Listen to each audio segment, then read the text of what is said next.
सो जी एक introduction to computing applications जो हमारा कोर्स है उसकी रिव्यू सीरीज है। इसका फर्स्ट मैं लेक्चर अभी आपको यहाँ पर सारा समझा देता हूँ दोबारा। बेसिकली होगा ये कि जितने भी हमारे आउटलाइंस के अंदर हमारे पास टॉपिक्स हैं उनको हम वन बाय वन रिव्यू करते जाएंगे और जो मेन पॉइंट्स हैं उनके अंदर वो हम डिस्कस करते जाएंगे। और अगर आप लोगों को कोई भी क्यूरी या क्वेश्चन होगा तो वो आप मुझे इनबॉक्स करके पूछ सकते हैं। सो स्टार्ट करते हैं कंप्यूटर की डेफिनेशन के साथ। तो कंप्यूटर बेसिकली क्या चीज़ होती है? एक इलेक्ट्रॉनिक मशीन होती है। ये बेसिकली एक ऐसी डिवाइस होती है जिसको इलेक्ट्रॉनिक कंपोनेंट्स यूज़ करते हुए कंस्ट्रक्ट किया जाता है। ठीक है, इसमें हमारे पास हार्डवेयर मौजूद होता है। उस हार्डवेयर के अंदर हमारे पास डिफरेंट इलेक्ट्रॉनिक कंपोनेंट्स जिस तरह के सीपीयू हो गया, आपके पास हार्ड ड्राइव्स हो गई, रैम्स हो गई, ये चीज़ें यूज़ करते हुए इसको बिल्ड किया जाता है। बेसिक फंक्शंस क्या परफॉर्म करता है? डेटा को मैनिपुलेट करता है। मैनिपुलेशन का मतलब होता है डेटा के ऊपर ऑपरेशंस परफॉर्म करना। ऑपरेशंस के अंदर आपके पास सिंपल अरिथमेटिक ऑपरेशंस भी आ सकते हैं और लॉजिकल ऑपरेशंस जिस तरह के कंपैरिजन हो गया, लेस देन, ग्रेटर देन, इस तरह के जो ऑपरेशंस होते हैं वो भी आपके आ सकते हैं। तो सेकंड पॉइंट है performs computational and logical operations. Computing related task, copy paste करना है, डेटा को सेव करना है, डेटा के ऊपर इनपुट्स परफॉर्म करनी है, डेटा के ऊपर कोई भी ऑपरेशन आपने परफॉर्म करना है, सॉर्टिंग करनी है, डेटा की सर्चिंग परफॉर्म करनी है, डेटा को एक जगह से उठाकर दूसरी जगह मूव करना है, डेटा को डिलीट करना है। इस तरह के जो टास्क होते हैं वो कंप्यूटेशनल टास्क कहलाते जाते हैं।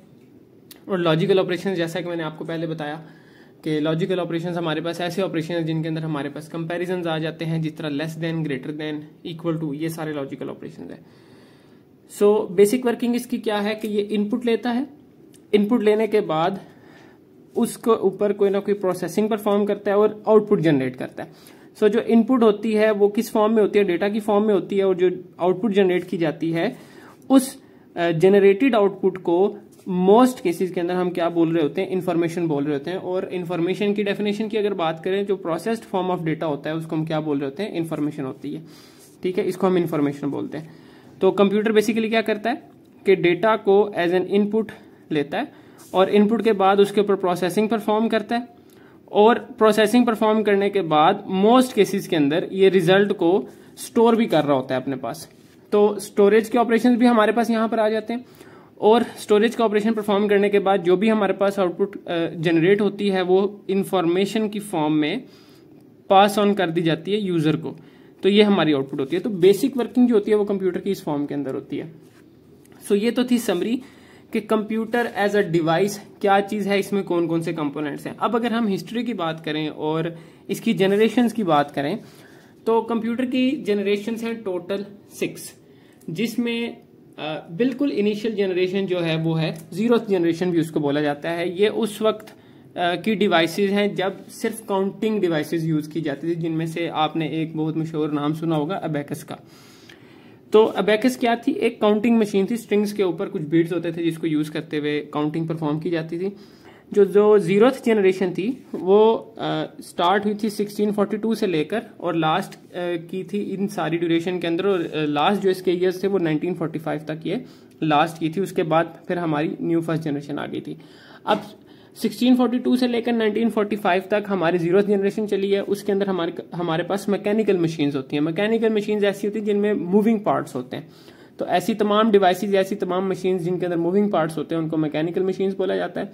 ऑपरेशंस आप ऐड कर सकते थे, सब्ट्रैक्ट कर सकते थे, मल्टीप्लाई, डिवाइड, इस तरह के बेसिक ऑपरेशंस परफॉर्म करती थी। किसी भी किस्म का कोई प्रोग्राम या मेमोरी इस जनरेशन के अंदर यूज नहीं होता था। अच्छा, उसके बाद क्या थी कि इसको इनपुट देने के लिए मैनुअल कंट्रोल्स यूज किए जाते थे। यानी कि एक ह्यूमन इनपुट की बेस के ऊपर ह्यूमन खुद जो है वो मैनुअल इनपुट इसको देते थे। आजकल के कंप्यूटर्स के अंदर तो ऑटोमेटिक इनपुट जनरेट हो जाती है। डिफरेंट वेज हैं हमारे पास। और इसी तरह अगर आपने इनपुट देनी भी होती है तो आपके पास छोटी छोटी इनपुट डिवाइसेस मौजूद हैं। कीबोर्ड हो गया, माउस हो गया, स्कैनर्स हो गए, तो इनकी मदद से आप इनपुट जनरेट करवा सकते हो। लेकिन हमारे पास जो जीरोथ जनरेशन है उसके अंदर इनपुट देने के लिए आपके पास क्या होते थे? मैकेनिकल कंपोनेंट्स होते थे जिनकी मदद से इनपुट दी जाती थी, जैसे पंच कार्ड्स वगैरह हो गए और बीड्स हो गए, जैसे मैंने आपको बताया अबेकस की फॉर्म के अंदर। ओके, सो फर्स्ट जनरेशन 1945 के बाद हमारी एक नया अपग्रेडेड वर्जन आ गया जिसको हम बोलते हैं फर्स्ट जनरेशन ऑफ कंप्यूटर्स। ये इलेक्ट्रोमैकेनिकल मशीन्स थी। इलेक्ट्रोमैकेनिकल मशीन्स मीन कुछ कंपोनेंट्स ऐसे जो इलेक्ट्रिसिटी यूज कर रहे हैं और कुछ कंपोनेंट्स ऐसे हैं जो मूविंग हैं, जो मैकेनिकल पार्ट्स हैं।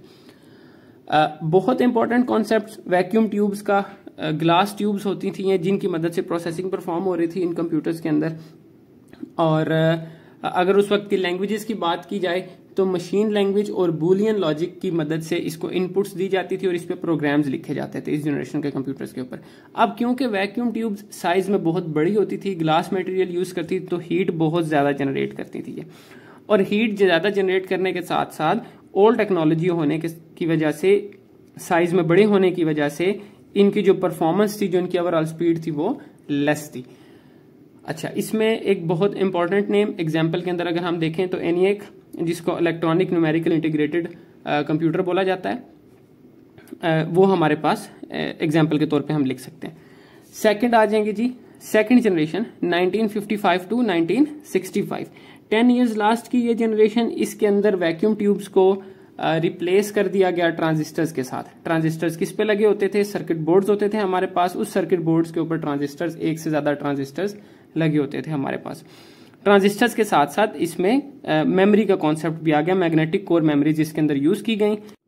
सो जी, सेकंड जनरेशन के अंदर इन सारी एडवांसमेंट्स की वजह से हमारी जो ओवरऑल परफॉर्मेंस थी और स्पीड थी वो इंक्रीज हो गई, और ट्रांजिस्टर्स क्योंकि वैक्यूम ट्यूब से साइज में कम होते हैं इसलिए जो ओवरऑल हीट थी वो भी लेस जनरेट हो रही थी। इस एग्जाम्पल की बात करें तो इसमें एग्जाम्पल के तौर पे IBM 1920 आप लिख सकते हो सेकंड जनरेशन के अंदर।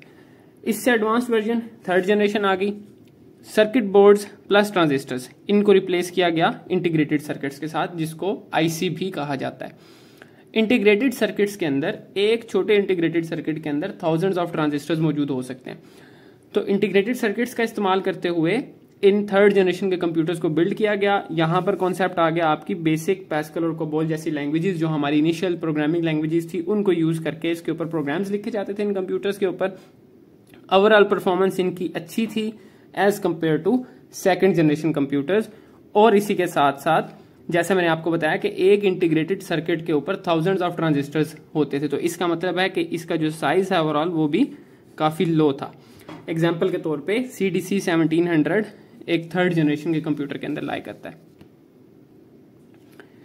नेक्स्ट है जी fourth generation. Fourth generation 1971 to 1980 last की।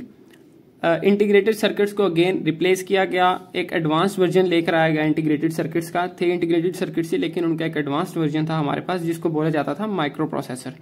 माइक्रो प्रोसेसर या फिर very large scale integrated circuits. इसमें first time use of C++, C and database या DBase, इस तरह के जो हमारी टेक्नोलॉजीज थी उसका इस्तेमाल होना शुरू हो गया। ये कंप्यूटर्स साइज में थर्ड जनरेशन के कंप्यूटर से भी छोटे थे और पोर्टेबल थे। रिलायबिलिटी इनमें ज्यादा थी, मोबिलिटी इनके अंदर ज्यादा थी, इनको आप इजीली मूव कर सकते थे एक से दूसरी जगह के ऊपर। और लेटेस्ट टेक्नोलॉजी होने की वजह से, साइज में छोटे होने की वजह से ये हीट भी कम जनरेट कर रहे हैं और ओवरऑल परफॉर्मेंस भी यहाँ पर आकर हमारी इंक्रीज होगी, जिसकी एग्जांपल्स हैं एप्पल और क्रे 1 या। ओके जी, सो नेक्स्ट है फिफ्थ जनरेशन। फिफ्थ जनरेशन आपकी 1980 से लेकर प्रेजेंट तक, यानी कि अब तक जो कंप्यूटर्स आपके आ रहे हैं वो सारे के सारे लाई करते हैं फिफ्थ जनरेशन ऑफ कंप्यूटर्स के अंदर। तो फिफ्थ जनरेशन के अंदर एडवांस्ड कॉन्सेप्ट्स आपके जैसे कि आर्टिफिशियल इंटेलिजेंस और मशीन लर्निंग जैसे कॉन्सेप्ट्स जो हैं वो इंट्रोड्यूस कर दिए गए हैं। इनको यूज करते हुए इंटेलिजेंट सॉफ्टवेयर बनाए जा रहे हैं, इंटेलिजेंट सिस्टम्स बनाए जा रहे हैं, जो आजकल आपकी इवन के माइक्रो प्रोसेसर्स भी बनते हैं वो AI कंपैटिबल होते हैं by default. Factory out of the factory वो जो आपके हैं मशीन लर्निंग कंपैटिबल आते हैं। वो बेसिक जो आपके मशीन लर्निंग एल्गोरिदम्स हो गए, आर्टिफिशियल इंटेलिजेंस के टूल्स एंड टेक्नोलॉजीज को यूज करते हुए जो एल्गोरिदम्स बनाए जाते हैं उनको वो सपोर्ट करते हैं आउट ऑफ द बॉक्स, और वो उनको यूज करते हुए इंटेलिजेंट वर्किंग के ऊपर एफिशिएंसी उनकी इंक्रीज हो चुकी है। वो डेटा से लर्न करते हैं, जो डेटा आपका जनरेट हो रहा होता है ओवर द टाइम डिवाइस के ऊपर, उससे लर्न करते हुए अपनी वर्किंग जो है उसको एफिशिएंट से एफिशिएंट बनाते जाते हैं। इसके अंदर जो एग्जांपल्स हैं वो IBM नोटबुक्स, आप बेसिकली कोई भी एग्जांपल यहाँ पर आजकल के कंप्यूटर्स में से लिख सकते हैं, वो सारी की सारी लाई करती हैं आपकी फिफ्थ जनरेशन ऑफ कंप्यूटर्स के अंदर। सो जो फिफ्थ जनरेशन ऑफ कंप्यूटर्स हैं इसके अंदर हीट कम जनरेट होती है, परफॉर्मेंस ज्यादा होती है। परफॉर्मेंस कैसी होती है? क्योंकि हमने सारी जनरेशन इनमें पढ़ी और हमने देखा कि एडवांसमेंट के साथ साथ आपका जो ओवरऑल साइज है वो कम हो रहा है चिप का। पहले वैक्यूम ट्यूब्स थे, फिर ट्रांजिस्टर्स आ गए, फिर इंटीग्रेटेड सर्किट्स आ गए, और उनके बाद माइक्रो प्रोसेसर्स, और माइक्रो प्रोसेसर से आगे भी अगर हम बात करें तो माइक्रो प्रोसेसर्स को छोटा करके इनमें मल्टी कोर्स का कॉन्सेप्ट लाया गया है, जिसके अंदर एक सिंगल चिप के अंदर एक से ज्यादा प्रोसेसर्स मौजूद होते हैं, जिसकी वजह से परफॉर्मेंस ओवरऑल जो आपकी है वो इंक्रीज हो जाती है। और लो कास्ट ऑफ कोर्स आजकल अगर आप मार्केट विजिट करेंगे तो आपको कम से कम प्राइस के ऊपर भी कोई ना कोई कंप्यूटर इजीली खरीदने को मिल जाता है। सो ये आज का हमारा लेक्चर है, लेक्चर 1, जिसके अंदर हमने डिस्कस किए बेसिक जो कॉन्सेप्ट्स थे कंप्यूटर को लेकर और उसकी हिस्ट्री और जनरेशंस को लेकर। होपफुली आपको ये सारे पॉइंट्स क्लियर हैं। अगर आपको कोई भी प्रॉब्लम इसके अंदर है तो आप मुझे इनबॉक्स करके पूछ सकते हैं। Thank you so much.